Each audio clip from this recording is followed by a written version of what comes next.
Telluride is a vehicle so well equipped, even in its entry trim level, that they skipped the LX nameplate entirely. We jumped straight to the EX. But this is still a base? This is still, I don't even want to call it a base, Charlotte. It's an entry model.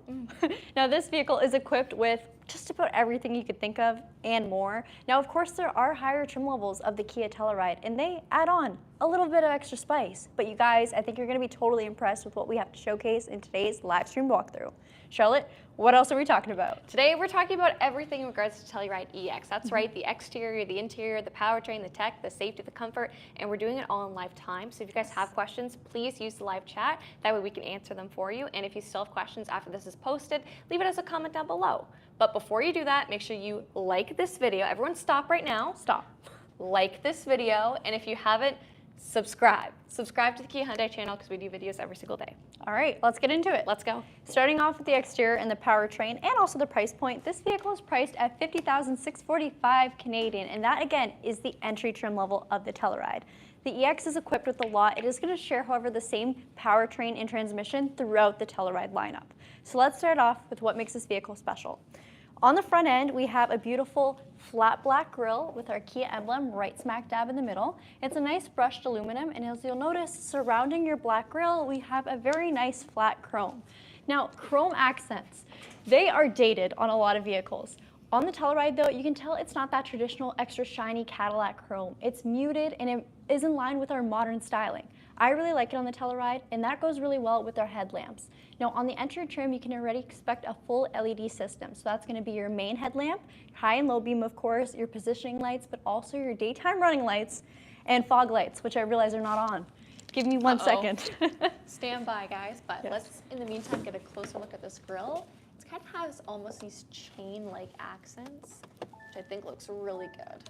Okay, fog lamps on, you can see they are LEDs as well, so a full LED headlamp system. Now I really like these headlights, they look good, obviously they're very functional, very sharp cutoff, but you also have intelligent high beam assist, which is a feature that I've grown to love even more and more. If you drive frequently in the country, or if you live in Canada where it gets dark at 5 p.m., you'll really appreciate this. It's going to shut off your high beams if it senses another car around you, or just enough sufficient light, or ambient light I should say. This vehicle also comes with a lot of tech and safety standard, as you can tell by the title of this video. So right smack dab in the middle, down here, just above your skid plate, we have a radar plate. And that plate is going to monitor the distance of the vehicle ahead of you when you're utilizing your smart cruise control. It's going to make sure you don't get too close, and if you hit stop and go traffic, this vehicle will come to a complete halt and then right back up to speed. It's not just a smart cruise control though, it is also navigation based, so it's going to use the nav data to know the speed limit of the highway that you're on and if there's any big bends in the road. And we have highway drive assist too. So that is just going to combine a bunch of safety functions on this vehicle to make your highway driving experience a little bit smoother. On top of that, there's a lot more safety functions, so let's rise up and take a look at our windscreen. So the windshield is solar glass, it's acoustic laminated as well too, so you can expect a bit of a quieter cabin ride. And in the very center, it's a little hard to showcase because our camera is not very good, but there is a camera, and that camera is good. It's going to watch the lanes ahead of you to make sure your vehicle is centered in it, if you have this function on, of course. It's going to make sure you're centered, but also if there's an upcoming bend or curve in the road, your vehicle will take corrective action and steer to keep you centered at all times. So it's a following system, not a ping pong system. I personally love it. I use it almost every single day on my vehicle. It's one of the first things I turn on. Now let me pop the hood and we'll talk powertrain. This vehicle is going to utilize a 3.8 liter V6 and it's gasoline direct injection. It's also going to be paired to an 8-speed automatic, and it's just a traditional automatic with the torque converter, so nice smooth shifts. You get a hydraulic hood, which is always nice to see, with 291 horsepower and 262 pound-feet of torque. Now this vehicle, again, V6s, they're not exactly known for their fuel efficiency. This vehicle is going to score you 11.7 liters per 100 kilometers, which is very, very fair. You can see it do a lot better depending on how you're driving as well too. So on the highway, obviously it's going to be more efficient, but depending on how heavy or how light your foot is, you can make it even nicer. Another thing I want to point out, the Telluride is standard with all-wheel drive here in Canada, so across the entire lineup you'll get all-wheel drive, which has a primary front-wheel drive bias. That means if it's a day like today where there's no rain, no snow, and I'm just driving on the regular road, it's going to largely be front-wheel drive unless I'm coming from a standstill. This is good for fuel efficiency, and we also have, let's also talk about the front wheels. These are our wheels. So a nice 20-inch machined finish alloy, so you get the mix of the beautiful gloss black with the light accents as well too. You also get a good tire. So this is a Michelin tire, not any cheap no-name brand tire, which we like to see. It's an all-season, but of course we do recommend winters if you are driving here in Canada in a snowy province or territory. A couple other things I want to point out, obviously larger brakes up front, they are ventilated or vented, and then you get solid disc brakes in the rear. And on top of our all-wheel drive system, we do have terrain modes. So I know on the States, you guys get that on select trim levels or select packages, but it is standard for us here in Canada. You get the option between snow, mud, and sand. You can just twist the dial to put it into the select mode, and that's going to change your torque distribution system, but also your stability control. On top of that, for a more everyday type of change to your drive, there is drive mode select. So there's an eco mode, a comfort mode, sport mode, you name it. It will change the way the vehicle is operating via its shift points and its steering to make it a little bit more tuned with how you like to drive. And it's not a gimmick. It actually does change mechanical aspects of your car. So, yay. Surrounding your wheel well, you do have a little bit of just a flat plastic. It's not too much where it looks like body armor or cladding, but it does the job well. And it blends well with this paint too. Yeah, it blends in very well with this paint. And the fact that it's not paint body color makes it a little bit better for long-term ownership, and also just living in Canada, we get a lot of salt and road dirt, just easier to wipe down too. Yeah, definitely easier to wipe down. All right, for your mirrors, they are power folding, so as long as your vehicle's locked, they'll tuck in nicely. You do get a turn signal indicator, a little bit of gloss black there. Where's that body color? Sorry. No, it's body color. Body color, and then a little bit of black plastic on the bottom. On the flip side though, it is blind spot detection incorporated. We do have that built in. So that of course just light up your mirror if there's a car in your left or right blind spot, but it also takes it a step further, giving corrective action if it senses you're going to collide with the vehicle in your blind spot. Your door handles are body color. You do have proximity entry, so as long as the key's on you, you'll walk up to it, press that, it'll let you in or lock it for you. Your roof, so you do have flush roof rails, so you can easily utilize rooftop storage. This vehicle also has a single sunroof, which of course we'll get a better look at once we hop inside, but it's really nice to see a sunroof even on the EX or entry model. Definitely. I'm so used to us filming with the car facing the other way, and usually this is where I'll talk about the gas cap, but let's talk about the back first and then flip it. Seriously, we don't film from this angle that often. But I think I kind of like it. What do you guys think? Yeah, I like it. I think it's easier to showcase the front end because there's a lot more light on it. And the back end, I mean, we struggle a little bit, but it's okay. Who looks at the rear end anyways? So I actually have a little bit of beef with the back end of this vehicle. I think it looks good. There's only one thing I think it could really be improved upon, and that is the rear wiper. So, I mean, I'm just glad we have one, let's be honest, but the fact that I think it could totally fit underneath the spoiler here, that way it's out of the way and also won't get ice and snow and just things stuck to it. Nonetheless, we have a rear wiper. That's something to be happy about. Kia emblem in our brushed aluminum finish, and then same thing with Telluride. I like how all the materials are the same on this vehicle, so there's no mix-match emblems. And then our taillights are a mix of LEDs and bulbs, but they look like they're full LEDs. They're very, very bright. We also have rear parking sensors. So here's one of the differences on the EX versus the trim above, the SX. You're only going to get sensors on the rear and a rear backup camera. If you go up to the SX model, you get front and rear sensors and a full 360 camera. Of course, there are other functions too that change, but that's for another video. All right, here's something to be happy about, power liftgate. So not only is it powered, you can do it from your remote, from the button over there, or even from the cabin. You can also incorporate or utilize the proximity function. So as long as I walk up to this liftgate, it'll power open for me. And that is an interesting function for sure. We really do like it. We have a video on it if you want to learn more about it. 8 seats. Now we do have the third row folded down right now, so you can see we have a ton of usable cargo space and you can still comfortably carry 5 passengers. If you need extra seats, let's pull this up. You have tethers that are Velcroed, so you don't really lose them. And then of course you see we're working with a lot less cargo space. There's still a fairly good amount, and this is going to be the best cargo space for the SUVs in the Kia lineup. Underneath the floorboard, there is extra storage as well too, so if you need to put anything under there, you actually have 2 little storage pockets. And fun fact, Charlotte actually fits in there, so there's a lot more storage room than you'd think. It's deceiving. Hey, you call me big? No, I'm just saying. I'm just saying. All right, let's put that back. Now, you may be wondering, I saw in the brochure it has a spare tire. Does it? It does. It's underneath the car. All right, let's go, guys. So yeah, go diving for it. There she is. What's this? You'll also see we have a hidden single tip exhaust. You get the more prominent exhaust when you go to the SX model, but it's just downward facing. No notable sounds or anything from it either. It's just an exhaust. All right, for the rear bumper, let me get out of the way. You get, again, that almost, I want to say it's a matte chrome because it's not very shiny. It's like satin. It's a yeah, satin finish. definitely yeah. satin. It's got a little bit of shine, but it's not too much. It's not grandpa shine. Yeah, And then you got your reverse lights and just your marker lights along the bottom too. The skid plates on this car also look quite nice. I just love the design of the Telluride. One of my favorite things about it is it's still very sleek, it's still very modern, and it's still very stylish, but it does so in a more rugged way, if that makes sense. I always tell customers, I like to think of the Telluride as a more truck-like SUV and the Palisade's more of a luxe SUV, you know what I mean? Without saying any words, it's just a little bit more of a fancy SUV. The worst part is I knew exactly what you Yeah, meant. you guys know what I mean. Yeah, that's all I've got to say. Nice. All right, for the fuel tank, it's a 71-liter tank, and like I said, the average combined rating, so city and highway, is 11.7 liters per 100 kilometers. 71-liter tank is not the smallest tank, but you can definitely get to where you need to go on a full one. What type of fuel does it take? Regular unleaded. Woo. So don't worry about no premium. This premium SUV does not require fancy fuel. And then my last point will be, again, just on the styling department. So we got a lot of nice gloss black, and then we also get that brushed chrome. Matches very, very well with the alloys on this vehicle too. I will say the EX has some of my favorite alloys in the Telluride lineup, which is, again, surprising because it is the entry model. Usually entry trims have the least amount of styling, but again, that's something that's so subjective, so let us know what you guys think. All right, Charlotte's gonna take over the inside, and it's very impressive inside the cabin. All right, I'm just gonna close this up, and I'm also gonna bring this seat up real quick. Oh, the tether, no. That way it's just a little bit easier for me once I hop into the rear. Okay, guys, now we can go inside. There was dirt on it too.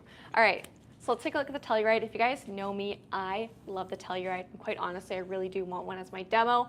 Fortunately, my lifestyle doesn't quite justify it yet, but let's take a look at the driver's side door, and I'll tell you some of my favorite features that make this probably the trim that I would buy if I had money on the line. All right. It is very dirty, eh? Yeah, I know. The car is dirty. Guys, it's so rugged. We told you it's truck-like. When it comes to some of the design elements we do have some soft touch, we have some regular black plastic, more of the chrome, but also some wood detailing, and that's going to stretch across the center fascia of the vehicle too. Our mirrors, like I said, are power folding, which is fantastic, and electronically controlled. And all of our windows are going to be obstacle detecting and pinch protected, which is fantastic, especially if you're in a drive-through. Just one touch and it brings it right back up. Our child lock and our window lock is both going to be electronic, and they share a button. And then you can also notice that we have our speaker system framed in some chrome. And instead of saying the premium brand here, because this doesn't have a premium sound system, instead of leaving it blank, like sometimes you can see on other vehicles, it actually says Telluride, which is a nice detail. Shows that they didn't quite forget about it. Our driver's seat is very comfortable. It's a synthetic leather, and we have an 8-way power adjustable seat. And that's going to include your 2-way lumbar support. So very comfortable, easy to find ergonomic configuration for you, and then also for your passenger. Over here, you'll notice the fact that we've got our air vents, brightness adjuster, downhill braking control, tailgate release, and our traction control. Gabby, come around and we'll keep talking about what I have in front of me. I saw someone earlier on say last of the V6s. You betcha. So Carnival. Well, yeah, those are our last two. We filmed them both today. Yeah. So yeah, 3.8 liter and 3.5 liters are the only V6s. We used to have a 3.3 turbo in the Stinger, but no more, no more. I don't know how much longer the Telluride's gonna have a V6, but I anticipate in its refresh, it's probably gonna be gone. In its redesign, I should say. The V6? Yes. Yeah. All right, so tell me about your seat, Gabby. My seat, we get the beautiful leatherette finish, and it is a manual seat. No height adjustment, but you do have your backrest adjustment, and then the rail system where you can maneuver how close or how far it is. So lots of legroom, which is going to be comfortable for a passenger, but also comfortable for those who may be in the second row because it is on that rail system. Let's talk a little bit about what I have directly in front of me. It's my steering wheel. Steering wheel is nice. It's leather wrapped, it's heated, it has some contrast gray stitching and even some extra stitching detail in the center. From here, we're gonna have a split between our media controls and our driving controls. So you'll be able to easily cycle through all of your favorite songs or radio stations. And then from here, you can easily set up your highway drive assist, all from the touch of a button. Very easy to use. So if you're someone who is afraid of tech, and this may seem a little bit too tech advanced for you, don't worry, this vehicle is actually super easy to use. Don't worry. If I can do it, you can do it. We still have our lighting stock and our wiper stock, and directly in front of me, you'll notice that we have our 4.2-inch screen here, which is going to be our trip computer with a digital speedometer and tachometer. I'll go and use this notes button here. That's going to allow me to cycle through the trip computer, see the specs of the vehicle, how it responds to me as the driver. Also, we do have integrated navigation built into our head unit, so you can see your turn-by-turn there when it is set up. You also have your tire pressure, and this power distribution will show you when you're using front-wheel drive versus when the power from the rear is kicking in and using the full all-wheel drive system. Click on that, click out there.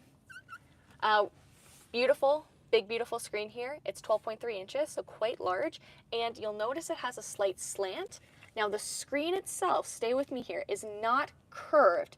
However, the base itself is what's giving it that 10-degree angle, so some people worry about the curved monitors. This one's not curved. It just looks like it's curved. Straight. I already mentioned the fact that we have navigation.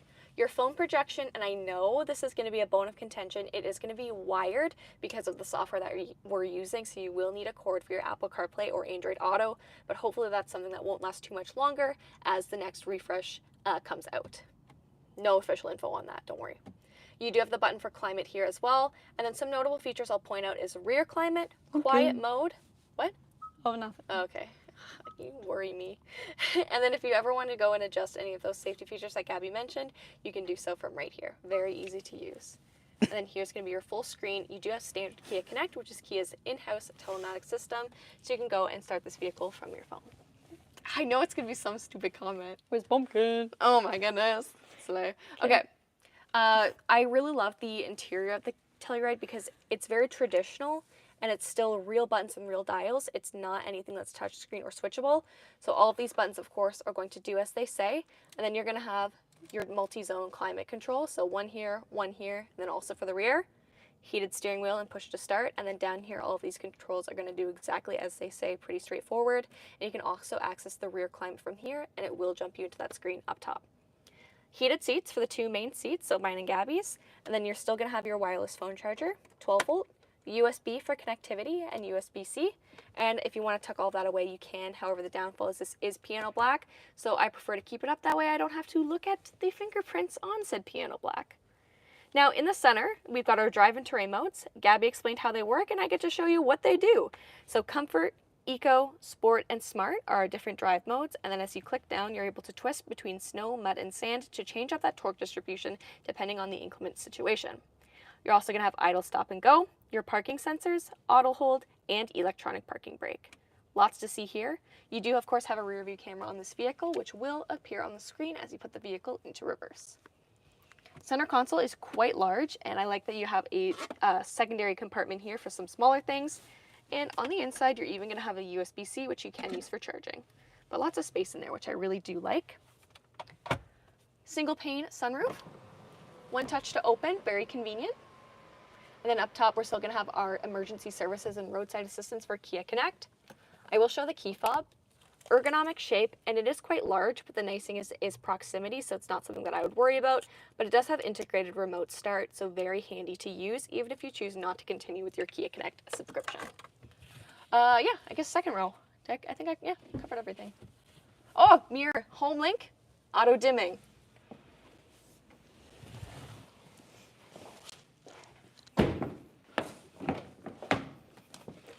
Okay, second row. So the seats are staggered, so you can tell that they are on a rail system and you can adjust the amount of recline and also, like I said, the amount of legroom. So this is very handy, especially because it is a bench seat. So this allows for ease of access and also just more legroom in general. Very handy for those who may be accessing the third row. Some of the amenities that I do have is that I have these rooftop mounted diffusing air vents. So, sorry. Don't even joke in the chat. They're saying spider. Oh gosh. Not that again. Not that, yeah. We can only do that so many times, guys. Up top, you probably already noticed the fact that we have our multi-zone climate control. So this is going to be the third part of that. So climate control accessible from the rear, but can be locked in the front. That way the driver is always the one in control. We have a secondary center console, which is going to have two cup holders. We're going to have a household outlet down at the bottom and also a 12 volt.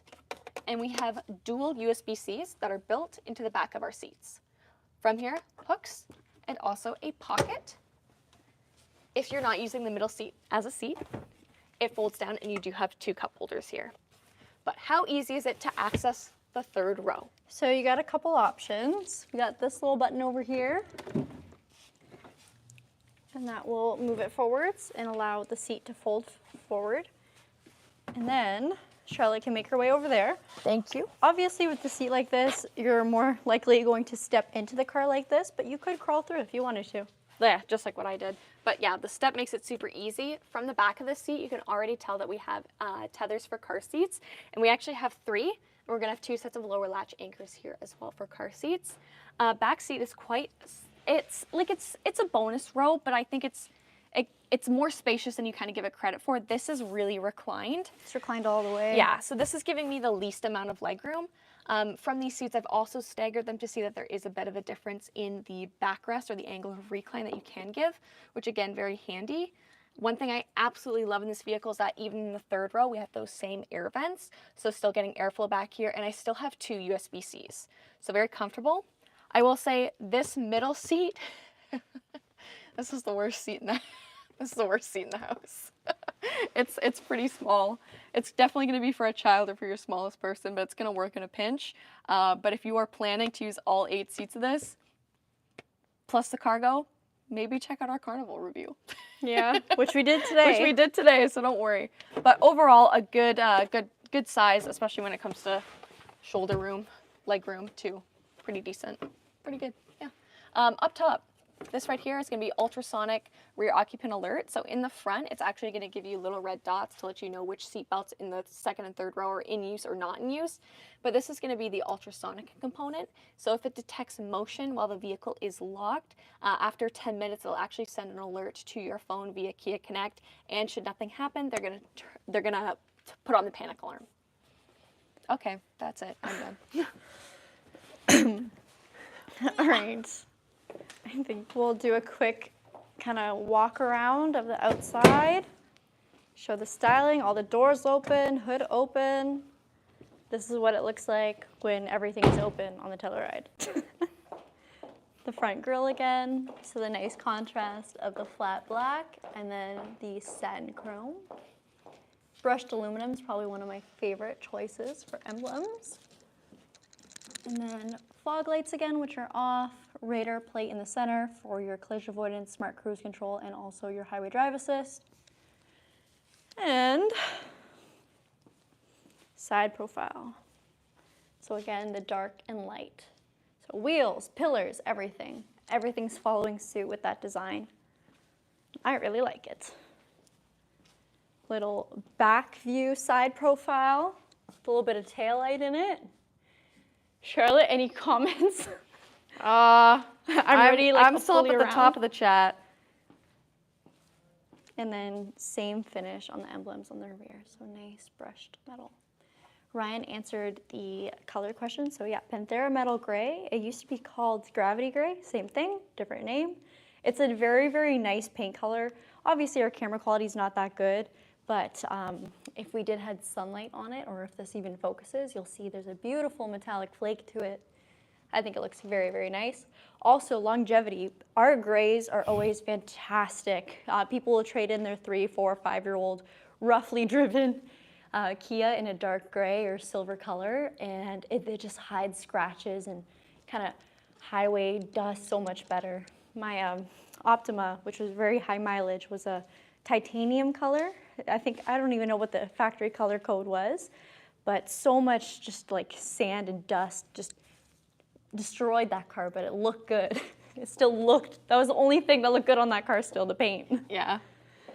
I saw a good question asking about the primary differences between sand mode versus mud versus snow. I think a lot of it has to come down to wheel spin. Like with sand, if you're stuck in sand, you kind of want to keep your wheels moving. That way you don't get stuck and start sinking in. But for these vehicles, it's going to help try to reduce wheel spin when you're in things like snow and then also in mud. Yeah. Mud mode also turns it on your braking assist too, Yes. your downhill braking assist. Both sand and mud mode put it in a 50-50 torque split as well too, where snow mode is not a full 50-50 split and you can drive higher speeds in snow mode. Not much sand in Ontario, yeah, unless you're driving on the beach, you're probably not gonna need sand mode. I'll be honest, I've never run into that, guys. Yeah, even driving on the beach, you're probably still not gonna need sand mode. Still fine. The most I use is snow mode for sure. Yeah. That's something that's a little bit more relevant here. The only time we've used mud mode, and it was not even needed because I think it would have been totally fine just as regular all-wheel drive, was we got the opportunity to drive this vehicle on an off-road course, and it was rainy, so everything was a bit muddy. Towing capacity, great question. I didn't answer that. It is 5,000 pounds. When properly equipped. Now, that's not even the highest towing capacity of the Telluride. If you're getting the X Pro, you actually work that up to 5,500 pounds. Which is great. All right, I'll probably end off today's video. So thank you guys so much for watching. If there's any questions you would have about this vehicle and you weren't in our live chat, let us know in the comments below. We check them, we will answer them. And of course, we'll see you tomorrow, again at 2 p.m. Eastern Standard Time for another live stream car review. Bye, snooches. Ooh, we might do a bonus live tomorrow too. We might go at 11. Eastern Turn on your Standard Time. post notifications. Absolutely. Thank you guys. Bye-bye. Bye.